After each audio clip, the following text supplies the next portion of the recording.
আবাস যোজনার সার্ভে বাকি থাকলে সরাসরি ইমেল করুন। নমস্কার, প্রত্যেককে স্বাগত জানাই। আবাস যোজনায় পাকা বাড়ির জন্য সার্ভে করা শেষ তারিখ 15ই আগস্ট। আবার হয়তো সার্ভের জন্য 5 বছর অপেক্ষা করতে হবে, কিন্তু পশ্চিমবঙ্গের অনেক অঞ্চল বা এলাকায় এখনও সার্ভে বাকি রয়ে গেছে, অথবা পঞ্চায়েতের তরফে সার্ভে কাজে দেরি হয়েছে। আপনার এলাকায় যদি সার্ভে না হয়ে থাকে তবে চিন্তার কিছু নেই। কিভাবে সরাসরি নাম নথিভুক্ত করবেন সার্ভের জন্য, সে বিষয়ে কি জানিয়েছেন পঞ্চায়েত মন্ত্রী দিলীপ ঘোষ মহাশয়, সেই বিষয়ে বিস্তারিত আজকের ভিডিওতে আলোচনা করব। তা আগে শুনে নিন দিলীপ ঘোষ মহাশয় কি বলে।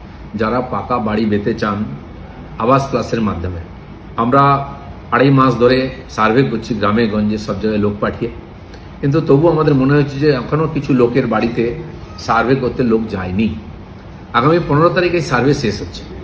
সেই জন্য যারা যারা এরকম রয়ে গেছেন, যার বাড়িতে এখনো সার্ভে হলো না, তাদেরকে আমি আপিল করব 24 ঘন্টার মধ্যে আমরা যে নিচে ইমেল নম্বর দিয়েছি সেই ইমেলে নিজের নাম, নিজের গ্রামের নাম, গ্রাম পঞ্চায়েতের নাম এবং ব্লকের নাম লিখে পাঠিয়ে দিন।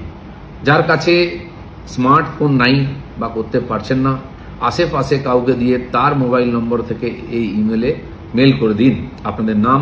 আমরা আপনার বাড়িতে লোক পাঠিয়ে সার্ভে করে নেব। বন্ধুরা, আপনারা শুনলেন দিলীপ ঘোষ মহাশয় কি বললেন।